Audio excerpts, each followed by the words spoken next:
Service. Hey everyone, welcome to Chef Sense. I'm your host, Chef Massey. All right, so today on the podcast, I am so excited. Jackson, field trip, right? Yeah, this drive was so Wasn't special. it beautiful? Yeah. Nice. You know, and the colonial walls and everything. I mean, it's New England. You know, that never gets old. So we are at Justamere Tree Farm. Thank you all for having us. We can just go around and introduce ourselves, our listeners. You to my left here. All right. Hi, I'm Kim, and I'm one of the co-owners of Justamere Tree Farm. Okay. I'm Kelly. I'm another owner of Justamere Tree Farm. And I'm Deb. I'm the third owner of Justamere Tree Farm. And we have a loaded podcast. So, you know, I've always enjoyed the products that you guys provide from your maple syrup. And I have to say, the granola, I just love the flavor in there. The toasting and the time you put into it. It makes a magical morning. I mean, Oh, well, thank you. Do you eat it straight up, or do you put it on? I just do a little bit of milk. Mm-hmm. Yeah, you know, and just go after it that way. I've actually done muffins with it. That's been really good. So, yeah, just a variety there. Yeah, we like it on yogurt, and we put a little bit of maple cream on top. Get that kind of crunchy, sweet. Right. And I think what makes our granola a little bit unusual from other granolas is we put in sesame seeds. Oh. And so you sort of taste that, right. But you're not quite sure what it is. And you're like, oh, that's a good flavor. Yeah. And it's, I don't know that I've run into many other granolas that have sesame seeds and then a little bit of the toasted coconut. Until now. And now they're that's all going where to the have coconut, sesame. yeah, I know, there goes the secret, right? No, but we won't do that, will we, guys? So, can we talk about, like, what got you all together and what got you into the industry? I mean, what was the previous life like? I mean, what was before Justamere? So we tell everybody that we all met in Alaska, and that's mostly true, but Kelly and I moved to Alaska together, where I met Kim, and Kim and I both worked for the U.S. Fish and Wildlife Service. So the Federal Conservation Agency, and worked together for 10 years, 15 years. Oh, wow. Okay. And we all subsequently moved out of Alaska, but Kim and I had talked about sort of retiring and starting a farm together. That's so awesome. And COVID was such kind of a shock to our system that we were like, maybe we ought to think about retiring a little bit sooner. And so this was available, and we just, I mean, you said it yourself, it's beautiful around here. And we just all fell in love with it. Yeah. And fell in love with the community. Worthington's just a wonderful place to live, too. So. Oh, that's great. Okay. Yeah, I was going to ask what it's like to live out here. Do you all live close by, or do you live here? You can see one of the places we live, and the other one is just up through those trees. Yeah. Wow, so you're right here. Yeah. And there's a main house and a guest house, and Kim lives in the guest house, and the main house is an Airbnb. Oh, okay. Nice. Very nice. Okay. So. And how far is the nearest grocery store? Well, what do you call a grocery store? Yeah. You guys, Grocery store. there's like a small thing close by, or? It's the Hilltown Market, right? That used to be Sawyer Farm that provides all sorts of produce, a lot of produce, but also meats and eggs and things. Okay. And From the local and they also do SNAP benefits and have double SNAP benefits and things like that for a lot of the Hilltown families. But we have to go to Northampton for what my mom would call big grocery shopping. And that's about a 40-minute drive. Yeah. Okay. You know, how has your season been this year? The season since we bought the farm, so this is our 4th season on the farm. Okay. And, we came in eyes wide open knowing that climate change was going to have an impact on the way that people approach the sugaring season. But I personally have been surprised that it's been as quick and sort of as difficult to predict. So it's not just that the season is happening earlier. Yep. The season's happening earlier, and it sort of is like, it gets cold, it gets warm, it gets cold, it gets warm. And last year we had, a couple of 3 days in the upper 60s, low 70s. It just killed us. We didn't have that this year, but we started tapping on December 30th. Right. Crazy early.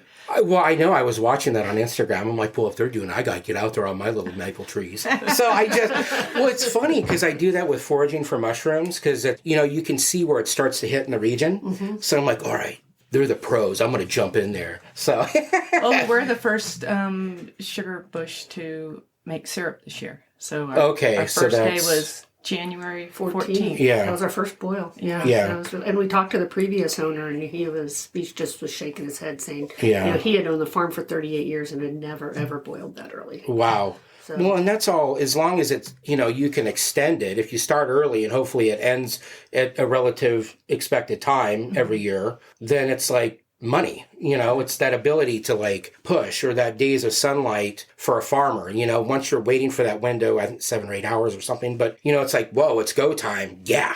Right. Well, as it turns out, the season ended probably 2 weeks early. Okay. We normally are the first or second week of April ending. Yep. Several of the farmers in our area, there's still one trying to make a go at it, but yeah. Everyone else was like, no, it's not sustainable. Yeah. It's not worth So our last boil was last Saturday, the 16th. Okay. Wow. Which is Okay. early. very Yeah. early. Yeah. So start early, end early. It can happen that way. Wow. Well, and last year what happened, we sort of missed the January run because we had the same weather pattern that we had this year, which is why we jumped on tapping so early this year. Okay. 'Cause we didn't want to miss January, but, as Deb was saying, historically nobody expects to be tapping and boiling in January. Right. So looking at the trees and like the acreage of this farm, what are you set at? What are we? Like how many acres and how many trees? Like We is there now ways to have gauge? 400 acres. And, Oh, wow. But we don't tap all of those. We're mostly wooded. We have, let's see, 20, probably 50 to 60 is in grass and hay, and Okay. then the rest of it is woodlands. And we have we lease taps from some of our neighbors, so all told we Okay. have about 6,500 taps out there. Wow. So we've tried to expand a little bit to try to help mediate those ups and downs and help us get a consistent crop. Okay. It just spreads us kind of thin too during the season. I can only imagine. Wow. Okay. Well, in 6,500 taps, we try to follow the ethic of just one tap per tree. If we have a really large tree over 24, 36 inches, then that may get 2 taps. But for the most part, there's 6,500 trees out there that are tapped right now. Yeah. Wow. And I know like it's, I was trying to be careful with mine that I don't, do too many taps on there. And do you weaken the tree when you over tap? If you're on gravity, it shouldn't be that much of a problem. Yeah. Okay. But we're on vacuum, and so it's that's- pulling from a greater area. Of Yeah, the tree. that's great. Okay. Wow. Can you describe the season, how it starts in maple syrup? Golden to amber to dark. No, you're right. Exactly. The lighter syrup comes off first, and syrup that also, the golden, it doesn't have a real strong maple flavor. In fact, I myself can't taste the maple flavor. It's more of a nutty flavor. Thank you. Yeah. I thought that's great. There we go. There's a taste. There's a you chef were here nutty when it somewhere. Yeah, I know. Gee. Well, it's funny because I'm like, when I try it, I'm like nuttiness, like hazelnut and... Well, so it has to do with the sugars. So it starts out the season with one sugar molecule that has a lower boiling point. So when you're boiling it to make syrup to get to the right concentration of sugar, you don't have to boil it as long. Yeah. So it stays light. It doesn't caramelize like you know, if you're making caramel in a pot. And then as the season progresses, you have more actually bacterial growth in the tree that lends to the flavoring. Oh, that's right. Okay. And then it breaks down that one large molecule, and then it breaks it down to 2 other molecules that have different boiling points. And one of them has I kind of had it in reverse. It has a high boiling point, the first molecule. So it comes to syrup quicker, the higher concentration quicker. And the other molecule, once it starts getting broken down, is a lower boiling point. You have to boil it longer. Yeah. So it starts caramelizing in the pan and changing colors. Yeah, So that's why late season syrup is very dark. Yeah, and it has like that coffee kind of like more robust Tons of different flavor. Yeah. So we only bottle 2 of the types of syrup. We bottle dark and robust and very dark and strong. Oh, wow. Which are the late season sap. Yep. Late season sap. We don't make any golden delicate. We just don't make that Okay. here at our farm. Okay. Our trees don't like it. But the lightest stuff that we do make, we use that to make our cream and our candies and things of that sort. And so we save our darker syrup for bottling. And so when you're making the maple cream and these things, it's just continuing that candying process or that temperature and time, right? It is. There's a difference. So when we make the cream, we heat it up to about 237 degrees, and then we cool it down in a cool room. And then we have a cream machine that puts air? It doesn't put air. It turns. It's more like butter. Oh, you want it to be creamy, right? If you put air in it, it'd be kind of fluffy and whipped. Okay. And we want it to be nice and creamy and not grainy at all. Okay, wow. If we make something like candy, it's kind of the opposite process. We heat that up too, but then we put it into a machine that has these big paddles. It has like a little spinny pigtail thing, and that starts to granulate the syrup, and then that's when we get kind of that that typical traditional maple sugar candy. Okay, wow, quite the diverse selection. And it's a smart thing. I think it's business too. You're like, how many ways can I use this product? Because maple syrup on the gallon it's gold. It's definitely something that you're rationing out to the breakfast cooks in the morning. And they're front of the house team. And can we talk about the ratios or the process in making maple syrup so people can really understand the devotion to this? Because it's a lot of work, patience, and love.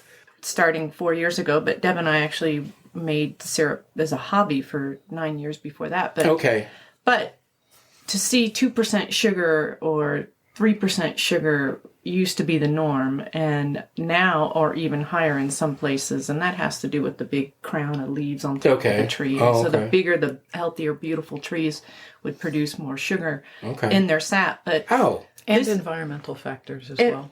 And that have lent to why it's decreasing now. And so we started the season this year with so we back up. So when it was 2%, that's when everyone would say, it takes 40 gallons of sap to make 1 gallon of syrup. And that was the ratio. I remember that now. So now we start with 1.7% sugar in the sap. And so that means that translated to 51, 52 more sap gallons. To make So we ended the season at, our chart doesn't go this low, but the lowest it goes is when you have 1% sugar in your sap.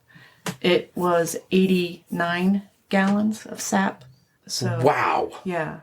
So oh my gosh, that's unbelievable. Wow. Right. So we have 4 storage tanks, 1, 2, 3. We actually have 5, including our neighbor that we collect from. Okay. We use that to calculate, like, we have a reverse osmosis machine that takes out 90% of the water, helps us concentrate it up to about 15% before we start the boil. But it's constantly, especially as the season's moving on and you're making darker syrup and the weather's a little bit warmer and you've got more bacteria, you're trying to move everything through. So for us, it's constantly pick it up from here and move it there. And moving everything around and then doing the calculation of like when it's time to boil and how much we're going to make.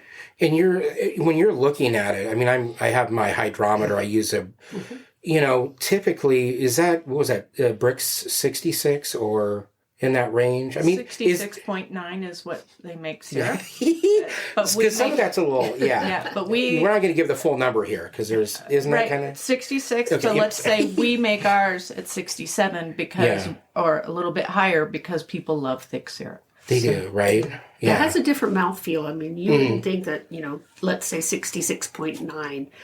You wouldn't think that mouthfeel would be much different than 67.4, but it really is. Like you get that nice full mouthfeel, and it's just a little bit extra sugar content in the syrup that helps that along. And so I know we were talking about earlier. Can we kind of go into also the pricing and the market, and what your challenges are with that? I mean, because I was talking about what was that, the Maple Mafia video. I'm like, what about that? And that market that kind of is challenging for y'all up in Canada, is that? Well, because of that, they are mostly the drivers of pricing of the whole industry. We we're little guys. We only compared to them, they have hundreds of thousands of taps on some of their farms up there. Yeah. And they're a lot of them are big industrial conglomerations, and they have everything automated. We have a little wood-fired evaporator that we go down and we're throwing wood in there every day. Wow, okay. And you can dial it in some evaporators. You can dial in when the draw comes off, and you dial in when your anti-foamer goes in there. And well, it's all automated in those big, even here in Vermont, right? And that's something that we don't ever want to do as a chef, which is a great point, right? Yeah. Like I don't know that it tastes different, but I feel like it tastes different by using wood and kind of using your intuition and your taste buds and your eyes to look at the color and stuff. It's like it's a craft, and I think what you're did it, yeah. What? It's like a human did this, right? Exactly, and that's what the three of us do. During the boiling season, we have people out in the woods that are chasing leaks for us and trying to keep our vacuum tight, but the three of us are down in the sugar house, trying to pull it off at just the right taste and just the right temperature and just the right sugar content, and trying to get the fire so that it's nice and consistent, because maple doesn't like drama, so we don't want to fire up our evaporator way high and then let it go way low and that kind of thing. So, but as far as pricing goes, just because those big conglomerates up in Canada can drive the price of the whole industry. So we're a little bit bounded, by what they can charge. If they're charging $18, $20 a quart, we could calculate how much it would really cost us to make a quart of syrup, but we're still going to be in that. You're kind of $20, because you don't want to overprice yourself, and then it moves slower, and it's all tough. Yeah.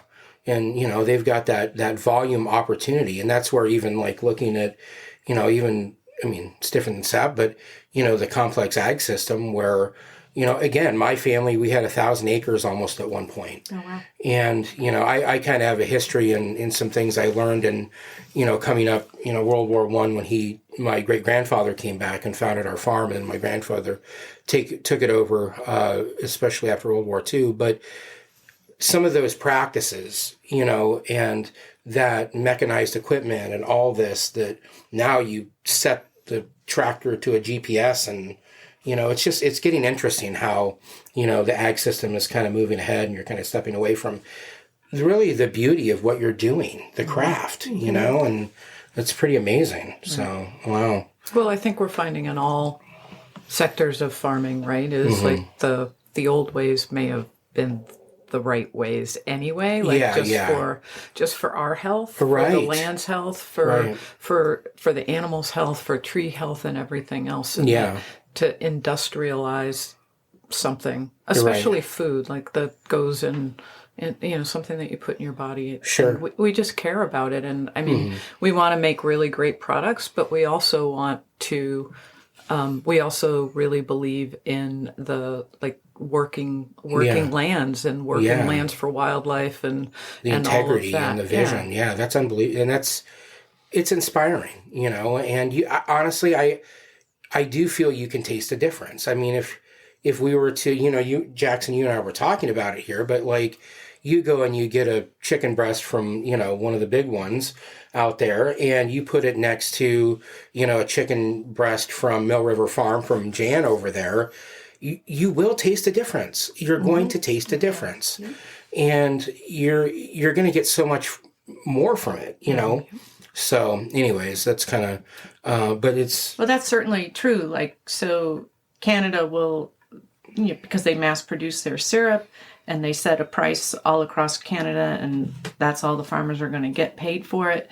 But then they send it down here, and literally in the big box stores, they'll sell a quart of syrup for $16, $15, and we can't compete with that.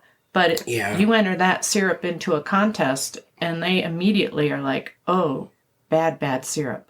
So, you're right. They can really tell the difference between that, because they do a lot of blending. They salvage every little drop of syrup they can, even late season syrup that you or I would not even put on a sweetener in anything. Yeah. And they blend it and they sell it, and it's cheap but it tastes cheap. Yeah, exactly. Well, and looking at the table syrup too, that a number of, people grew up with, that's not even, corn syrup, caramel coloring. Like when you're at the restaurant, the default is to serve like the corn syrup. That's in a lot of stuff. restaurants, right? And you have to ask, "Can I have the real syrup?" And then they charge you charge you. like $3 then for right, a little right. thing of real syrup. Yeah, We have exactly. half pints, so you can bring your own. Yeah, Pocket size. yeah. Perfect. Always have. it Yeah. with you. Maybe we should make little single shots. Yeah, I'm down with that. Yeah. Yeah, like market it for like when Yeah. you go to the Yeah, I restaurant. might have to get Berkshire Mountain Distillers involved on that. You Like know? ketchup a little packets. marrying. Yeah. Oh wow! Stop. That's awesome. You sneak into movies, with your own candy. Yeah. Yeah, Right. Oh my gosh. restaurant proof. I don't know. That sounds like something else. Maybe we should hold on doing this episode until you guys get that finalized. That's a part So- too. Yeah. Yeah, that's funny. I was also curious, and I'm just throwing this thought out there because whether it's mushrooms or produce or a lot of things, wine, do you find that the terroir has some level in making your syrup taste different than Ioka Valley or some of these others? Could that play a part? Or am I just being... No, it's absolutely true. Okay. And I didn't realize that. So I moved Yeah. out here from Portland, Oregon, and I was in the Willamette Valley for Okay. a long time. And you travel through the Willamette Valley tasting Pinot Noirs that are, just like 2 or 3 miles away from each other. And, if they're single vineyard Pinots, you can absolutely taste a difference. Yep. And they could come from the same vineyard. Yeah. But they're just from, separate little grapevine or vineyards. And so the same is true here. You can taste, even within our own process, as the season progresses, you can taste each individual drum will taste a little bit different. Wow. And I found that fascinating when we bought the farm and we'd open up a drum and it was like, wow, this one tastes different because this one was made a week ago and it's still dark robust. But it was made. But it's the same, but there's still flavor. Yeah. Wow. And so just, but we've tried syrup from Red Bucket, an old a sugar house that's not in business anymore. We've tried syrup from them, and they're they're just 3 miles away, and they taste different. Their process is different than ours, but it definitely tastes different. I was just curious about that. There's a syrup that I've tried that really I was kind of mind blown. Black walnut syrup. Oh, right. I'm like I was wow. Where have you been all my life? It's like I got to get a little. Have you tried birch syrup? Yes, and that's really good too. But I'm better with a birch soda than I am anything else. Yeah, I don't want that on my pancakes. I'd use it for something else. Yeah. And they're looking at beech now, using beech trees I've to heard. make syrup. Yeah, it's amazing. They're making a big leaf maple syrup out in Washington State that has a very, very strong flavor that you wouldn't even know it was maple syrup. Okay. It tastes so different. Wow. But they don't make a lot of it, and they don't have those really cold spells for a long period of time. It warms up cold, warms up cold, warms up cold. Okay. I mean, like throughout the whole season, and so I think they're selling it for $500 a gallon, something like that. I mean, it's very expensive. When you're looking at your off season, are you When's that? working? That's my question there. So when is There's that? an Is there? I mean, how does that work? What is? It's a different part of the season, but we're not off. It's just phases, right? It's the different phases of things. And so we have that 6 to 8 week window of making syrup. Okay. And I mean, it's no different than, any other kind of a farmer where you have your window and you're hoping that nature is good to you and you make a lot. And because it costs us nothing. It costs us no more to make 10 gallons versus, 2,000. I mean, it's going to cost us almost the same amount of money because we're putting everything into the woods. And then, and then the rest of the year is making products and marketing it and going to market and writing grants and, social media and all the things. Yeah. And taking care of the grounds. I mean, that's mowing constant. and cutting and cutting firewood. I mean, we spend I didn't realize. putting up firewood. And How many cords of firewood do you go through for a season? I mean, that's Between 7 and 10. Yeah. Yeah. Okay. Wow. And at any one time, we have at least 15 to 20 cords Aging. set up to go. Yeah. Okay, yeah, it you're in a goes on cycle. rotation. Yeah. Okay. And we utilize all just fallen trees. We don't Okay. go out and harvest trees at all. Okay. Nice. There's plenty Wow. of fallen trees. And Yeah, that's... And our community's wonderful because they're like, "Hey, Justamere will take our trees. Hey, we've got we've cut a bunch of trees. Come get them." And so we've Yeah. been doing that Or for Kelly them. was here that's one day and just a flatbed with trees showed up and said, "Hey, somebody Wow. said you wanted these trees," and Kelly's like, "Yeah, sure, go put Yeah. them down there Drop- in the boneyard. We'll Oh, keep them." that's And great. so- Wow. yeah. Okay. Please don't show up with a flatbed full of trees. Let us know Right. if you're coming. Yeah, right. Give us a call first. Jeez. Well, that's funny too. Like growing up in Oregon, outside of Portland, I grew up on Mount Hood Okay. as a kid, so small logging town up there. But I just remember because our existence up there was a lot of wood hauling, you know, and clearing the forest, and that's very interesting what you guys go through and having that season keep moving through. So, okay.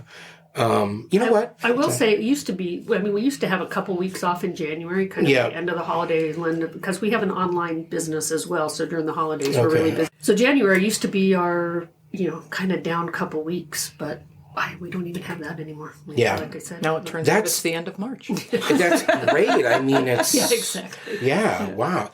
Nice. All right. So favorite dishes. I mean, do you guys have favorite dishes you like to use maple syrup in? Any one that just stands out or? Well, I made a blueberry Oh. buckle for you Oh. this morning, and this is my great grandmother's recipe that was always a delight. My family's from an island off the coast of Maine, and so Maine blueberries and all of that. Beautiful. And so she made that, and what I did is I didn't think it could be improved upon, but I replaced the conventional sugar with maple sugar. Yep. And then use maple crumbles for the streusel topping. That's beautiful, and that's too. just been one of our favorites because I mean it's just wonderful, and blueberries are in Oh season yeah. and everything. But Yeah, that's personally, well, there's beautiful. sort of two. One is using syrup and acorn squash and not brown sugar. Oh, yum. Okay. And the Great idea. other is our maple seasoning over Yep. there. Mm-hmm. We use that with olive oil on a chicken Mm-hmm. on the smoker.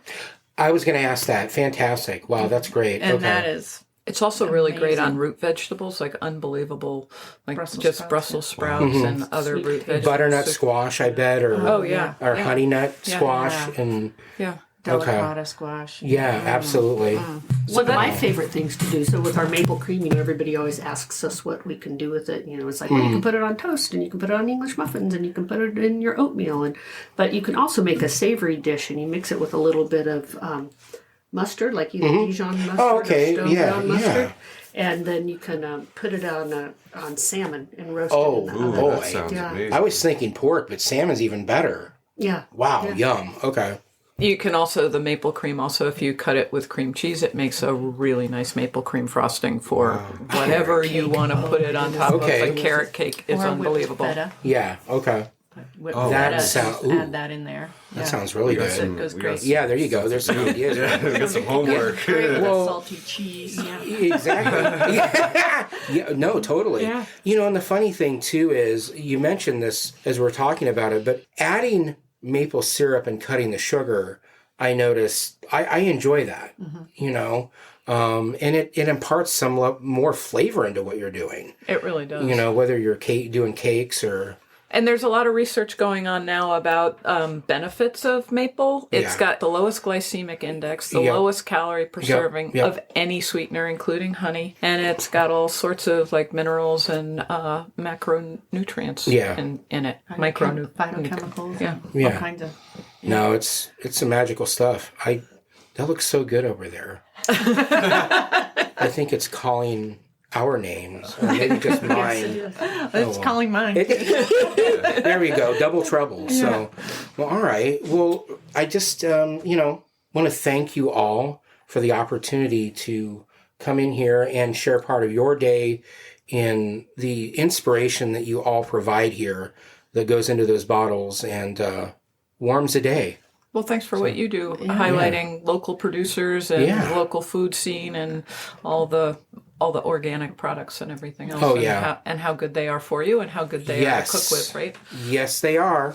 So where can the listeners, I mean, we've got a variety from, across the U.S. and even abroad, but best place to locate if they want to pick this up and locate you guys and website and all? There's an online website, Okay. justameretreefarm.com.